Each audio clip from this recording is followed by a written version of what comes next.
Ladies and gentleman, ಇದೊಂದು ಮುಗಿಯದ ಕಥೆ ಅಂತಲೇ ಹೇಳ್ಬೋದು. ದಕ್ಷಿಣ ಕನ್ನಡ ಜಿಲ್ಲೆಯ ಪುತ್ತೂರಿನಲ್ಲಿ ಬಿಜೆಪಿ ಮುಖಂಡನ ಮಗನೊಬ್ಬ ಪ್ರೀತಿ ಮದುವೆಯ ನಾಟಕವಾಡಿ ಯುವತಿಯೊಬ್ಬಳನ್ನು ನಂಬಿಸಿ ಗರ್ಭಿಣಿ ಮಾಡಿ ಕೊನೆಗೆ ಕೈಕೊಟ್ಟು ಎಸ್ಕೇಪ್ ಆಗಿದ್ದ ಸ್ಟೋರಿ ಇಡೀ ಮಂಗಳೂರನ್ನೇ ಬೆಚ್ಚಿ ಬೀಳಿಸಿತ್ತು.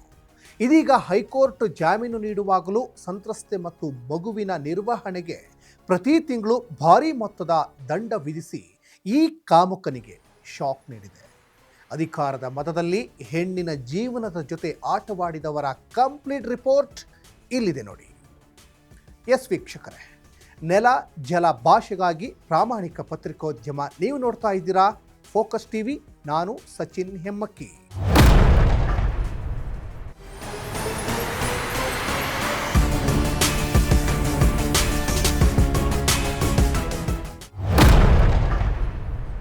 ರಾಜಕೀಯ ಪ್ರಭಾವ ಬಳಸಿ ಸಂತ್ರಸ್ತೆಯ ಧ್ವನಿಯನ್ನು ಅಡಗಿಸಲು ನೋಡಿದ್ರು, ಬೆದರಿಕೆ ಹಾಕಿದ್ರು.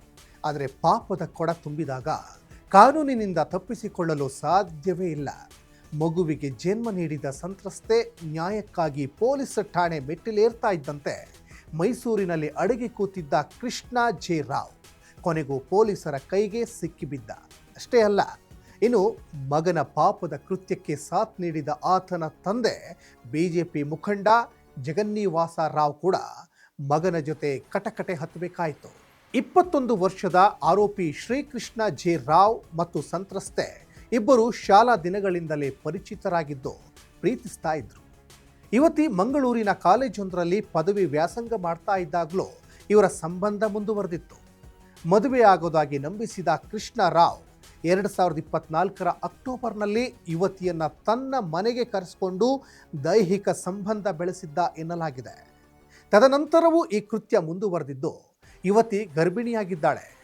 ಯುವತಿ ತಾನು ಗರ್ಭಿಣಿಯಾಗಿರುವ ವಿಷಯವನ್ನು ಪೋಷಕರಿಗೆ ತಿಳಿಸಿದಾಗ ಸಂತ್ರಸ್ತೆಯ ಪೋಷಕರು ಬಿಜೆಪಿ ಮುಖಂಡ ಜಗನ್ನೀವಾಸ ರಾವ್ ಅವರ ಕುಟುಂಬವನ್ನು ಸಂಪರ್ಕಿಸಿದ್ದಾರೆ.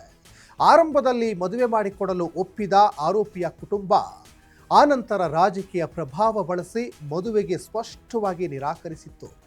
ನ್ಯಾಯ ಸಿಗದಿದ್ದಾಗ ಸಂತ್ರಸ್ತೆಯ ಕುಟುಂಬ ಪುತ್ತೂರು ಮಹಿಳಾ ಪೊಲೀಸ್ ಠಾಣೆಯಲ್ಲಿ ದೂರು ದಾಖಲಿಸಿತ್ತು. ಜೂನ್ 24ರಂದು ದೂರು ದಾಖಲಾಗ್ತಾ ಇದ್ದಂತೆ ಆರೋಪಿ ಕೃಷ್ಣ ಜೆ ರಾವ್ ತಲೆಮರೆಸಿಕೊಂಡಿದ್ದ. ಈ ಪ್ರಕರಣ ರಾಜಕೀಯ ತಿರುವು ಪಡೆದುಕೊಂಡು ವಿವಿಧ ಸಂಘಟನೆಗಳು ಹಾಗೂ ಕಾಂಗ್ರೆಸ್ ನಾಯಕರು ಆರೋಪಿಯ ಬಂಧನಕ್ಕೆ ಗಡುವು ನೀಡಿತ್ತು. ಕೊನೆಗೆ ಪೊಲೀಸರು ಮೈಸೂರಿನ ಟಿ ನರಸೀಪುರದಲ್ಲಿ ಆರೋಪಿ ಕೃಷ್ಣರಾವ್ನನ್ನು ಬಂಧಿಸಿದರು.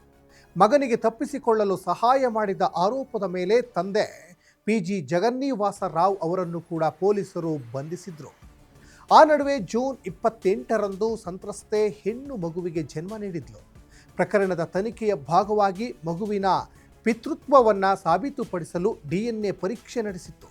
ಅದರಲ್ಲಿ ಹುಟ್ಟಿದ ಮಗುವಿನ ತಂದೆ ಕೃಷ್ಣ ಜೆ ರಾವ್ ಎಂಬುದು ಸಾಬೀತಾಯಿತು. ಇದು ಸಂತ್ರಸ್ತೆಯ ಹೋರಾಟಕ್ಕೆ ಪ್ರಮುಖ ಕಾನೂನು ಬಲ ತಂದುಕೊಡ್ತು. ಸುಮಾರು 2 ತಿಂಗಳ ಕಾಲ ನ್ಯಾಯಾಂಗ ಬಂಧನದಲ್ಲಿದ್ದ ಆರೋಪಿ ಕೃಷ್ಣ ಜೆ ರಾವ್ನಿಗೆ ಕರ್ನಾಟಕ ಹೈಕೋರ್ಟ್ ಕೆಲವು ಕಠಿಣ ಷರತ್ತುಗಳೊಂದಿಗೆ ಜಾಮೀನು ಮಂಜೂರು ಮಾಡಿದೆ.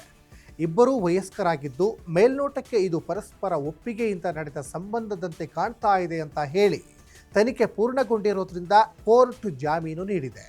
ಜಾಮೀನು ಸಿಕ್ಕರೂ ಆರೋಪಿಗೆ ಕೋರ್ಟ್ ದೊಡ್ಡ ಶಾಕ್ ನೀಡಿದೆ.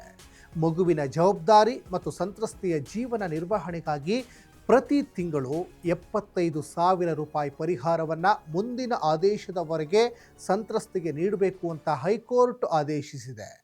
ಪ್ರಸ್ತುತ ಆರೋಪಿ ಜಾಮೀನಿನ ಮೇಲೆ ಹೊರಗಿದ್ರೂ ಪ್ರಕರಣದ ವಿಚಾರಣೆ ನ್ಯಾಯಾಲಯದಲ್ಲಿ ಮುಂದುವರೆದಿದೆ. ಸಂತ್ರಸ್ತೆ ತನಗೆ ಹಾಗೂ ತನ್ನ ಮಗುವಿಗೆ ಜೀವ ಬೆದರಿಕೆ ಇದೆ ಅಂತ ಪೊಲೀಸರ ಬಳಿ ರಕ್ಷಣೆಗೂ ಮನವಿ ಮಾಡಿದ್ದಾರೆ.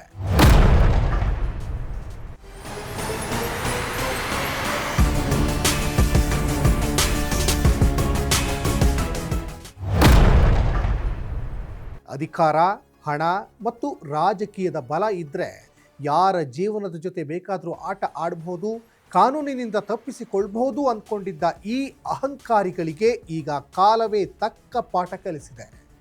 ತಾನು ಮಾಡದ ತಪ್ಪಿಗೆ ಸಮಾಜದ ನಿಂದನೆ ಎದುರಿಸಿ ಮಗುವಿಗೆ ಜನ್ಮ ನೀಡಿ ನ್ಯಾಯಕ್ಕಾಗಿ ಧೃತಿಗೆಡದೆ ಹೋರಾಡಿದ ಆ ಹೆಣ್ಣು ಮಗಳಿಗೆ ನ್ಯಾಯ ಸಿಗುತ್ತಾ ಕಾದು ನೋಡಬೇಕು.